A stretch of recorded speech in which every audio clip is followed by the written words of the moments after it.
Cowok ini setiap hari memberi makan hantu. Jadi ceritanya ada seorang pekerja pabrik yang tinggal di mes sendirian.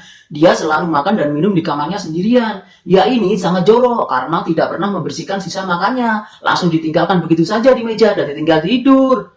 Di suatu malam ketika dia lagi terlelap tidur, tiba-tiba dia terbangun karena ada suara berisik orang lagi makan di kamarnya. Saat dia membuka mata, terkejutlah dia. Sekarang di kamarnya sudah ada 3 hantu yang lagi lahap makan makanan sisa dia tadi. Dengan ketakutan, dia tutup mata dan berusaha tidur lagi. Dengan harapan malam segera berlalu.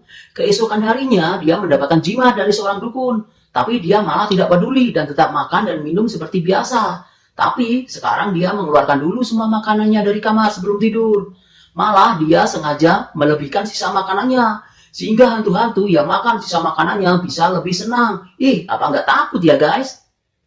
Ini cerita tentang mitos terowongan Kiyotaki di Jepang. Terowongan ini konon katanya dibangun dengan banyak mengorbankan nyawa pekerjanya guys. Sehingga banyak cerita horor yang menyertai terowongan ini. Bahkan sampai sekarang ini ada suatu ketika tiba-tiba ada hantu yang duduk di dalam mobil seseorang ketika sedang melewati terowongan ini. Bahkan tidak jarang juga para pengendara mendengar suara orang menangis. Bahkan suara-suara orang minta tolong. Ada juga nih pengendara yang bercerita pernah mencium bau bangkai, bahkan mencium bau anjir darah. Ada suatu kejadian juga guys. Saat orang itu keluar dari terowongan, semua bodi mobilnya sudah penuh dengan bekas telapak tangan yang berlumuran darah. Dan yang paling mengerikan dan biasanya menimbulkan korban, ada seorang cewek baju putih yang tiba-tiba melompat ke tengah jalan di depan kendaraan kita guys.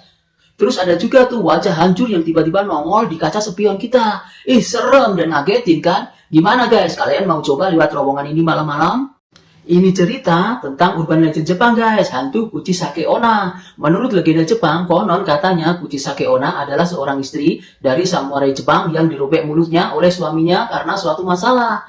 Nah, sampai saat ini legenda hantu Kuchisake Onna masih ada dan dia sering menampakkan diri sebagai seorang wanita yang memakai masker. Kuchisake Onna adalah hantu yang mulutnya robek sampai telinga dengan mulut penuh dengan gigi-gigi yang tajam. Dia selalu muncul di depan korbannya dan bertanya, apakah aku cantik? Nah, jika korbannya menjawab tidak, maka dia akan langsung membunuhnya dengan menikam dengan menggunakan pisau atau gunting yang dia bawa. Jika korbannya menjawab cantik, maka dia akan membuka maskernya, sehingga wujud aslinya akan kelihatan. Dan akhirnya dia akan bertanya lagi, jadi ujung-ujungnya korban akan selalu dibunuh guys. Bahkan ada cerita satu keluarga dibunuh oleh Kuchisake Onna dalam satu malam saja guys. Serem ya guys? Ini asal-usul hantu Teke-Teke, urban legend Jepang. Jadi ceritanya ada seorang cewek yang selalu dibully oleh teman-temannya waktu di sekolah. Nah, kali ini dia dibully dengan cara dilempari kotoran dari selokan ketika sedang kerja bakti guys. Akhirnya dia pulang sekolah dengan keadaan kotor dan bau. Di jalan setiap orang menghina dia karena kotor dan bau tersebut. Bahkan semua orang di stasiun kereta juga menghina dia saat dia lagi mengantri naik kereta. Karena desak-desakan dan orang mendorong dia karena kotor dan bau, dia akhirnya jatuh ke rel kereta yang menyebabkan dia meninggal tertabrak kereta sampai tubuhnya guys terbelah menjadi 2. Setelah kejadian itu, setiap di stasiun kereta jika kalian mendengar suara ini, kalian harus segera pergi karena bakal ada hantu cewek separuh tubuh yang bakal datang dan menempas badan kalian menjadi 2. Serem ya guys.